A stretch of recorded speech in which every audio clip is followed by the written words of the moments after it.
Tu as peut-être lu des livres sur la confiance en soi ou encore des vidéos, mais tu es toujours au point zéro. Tu veux absolument avoir une piste, tu veux avoir un coup de pouce qui va t'aider à évaluer ta confiance en toi. Reste avec moi, je vais te donner les grandes lignes. Je m'appelle Badia Gouchgali, coach en développement personnel. Abonne-toi à ma chaîne YouTube Badia Gouchgali. Nous avons beaucoup de choses à apprendre et ça ne fait que commencer. Oui, effectivement, tu as regardé plusieurs vidéos sur la confiance en soi, tu as lu des livres peut-être, ou encore d'autres documents, mais tu es toujours au point théorique. Tu ne sais pas comment évaluer ta confiance en toi-même, tu ne sais pas par quoi commencer, par quel point travailler. Donc, je vais te donner dans cette vidéo les grandes lignes que tu auras à évaluer pour avoir une confiance en toi sur mesure. Oui, quelles sont ces grandes lignes? Je vais commencer par le regard des autres. On est plusieurs à souffrir du regard des autres. On est plusieurs à souffrir des jugements des autres. Je vis mal le regard des autres. J'ai toujours l'impression que les autres me regardent. Oui, ça c'est un point à travailler. C'est un point à évaluer. Si tu as ce problème-là, tu vas savoir que tu as ce point-là à travailler. Un autre point, l'imagination. Oui, j'imagine toujours le pire des scénarios. Je vis beaucoup de stress et d'anxiété à cause de mes pensées négatives. Oui, l'imagination, elle peut être ton allié comme elle peut être ton ennemi. Donc c'est selon toi comment tu te représentes les choses, comment tu te représentes l'autre vue que tu vas passer, comment tu te représentes la situation que tu vas vivre, la réunion que tu vas présider ou tu vas prendre la parole, etc. Donc le troisième point, c'est le dialogue intérieur. Oui, le dialogue intérieur. Je cède le pouvoir à cette voix intérieure qui me dit que je ne suis pas capable. Donc, il y a toujours cette voix qui me dit, tu n'es pas capable de faire ceci, de faire cela, tu n'es pas capable de prendre cette décision, tu n'es pas capable de changer de job, tu n'es pas capable d'aller jusqu'au bout des choses, tu n'es pas capable de commencer ce projet, etc. Un autre point, pour évaluer ta confiance en toi-même, l'indécision. Oui, l'indécision, je ne suis pas capable de choisir tout seul, sans recourir à l'avis des autres. J'ai toujours besoin des autres pour faire un choix ou bien pour prendre une décision. Donc l'indécision aussi, c'est l'un des symptômes du manque de confiance en soi. Si tu as ce problème-là, donc tu devrais savoir que tu aurais besoin de le travailler.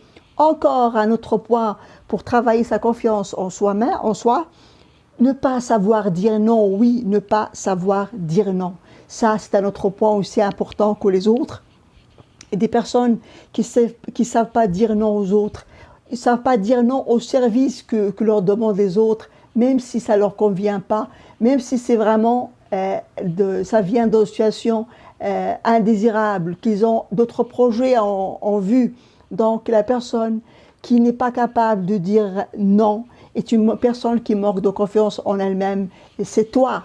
Tu penses que tu n'es pas capable de dire non, donc tu manques de confiance en toi-même. Un autre point pour évaluer ta confiance en toi-même, c'est la posture. Comment je me tiens? La posture, est-ce que j'ai tendance à regarder vers le bas quand je marche? Ou bien j'ai souvent les épaules basses? Ou bien je parle d'une voix basse? Ou bien je marche d'un pas incertain? C'est ça, ou bien quand je le regarde, excusez-moi, quand je le regarde fuyant, quand on me regarde, quand quelqu'un me regarde, j'ai le regard fuyant. Est-ce que tu as ce symptôme-là? Si tu l'as, donc tu devrais travailler ce point-là. En cas, je vais finir avec un dernier symptôme de manque de confiance en soi, c'est les étiquettes. C'est le discours des autres à notre égard, notamment les parents. Tu es un bon à rien, tu ne réussiras jamais dans la vie, tu es pauvre, tu le resteras à toujours. Est-ce que tu as déjà entendu ce genre de discours dans ta vie par tes parents, par tes proches?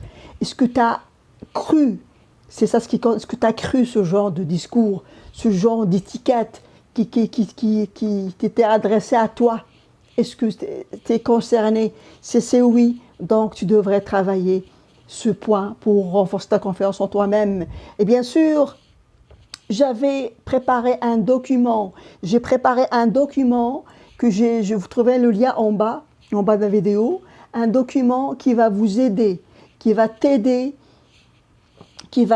vraiment à évaluer ta confiance en toi-même. Tu vas voir tous les points en détail, toutes les grandes lignes dont je viens de parler et maintenant dans cette vidéo, que tu vas pouvoir évaluer ta confiance en toi-même et tu vas pouvoir faire ça à tête reposée, vraiment d'une manière très à l'aise. Et bien sûr, je te réfère aussi au groupe la confiance en soi que j'ai créé sur ma page Facebook. Je te mets aussi un lien en bas.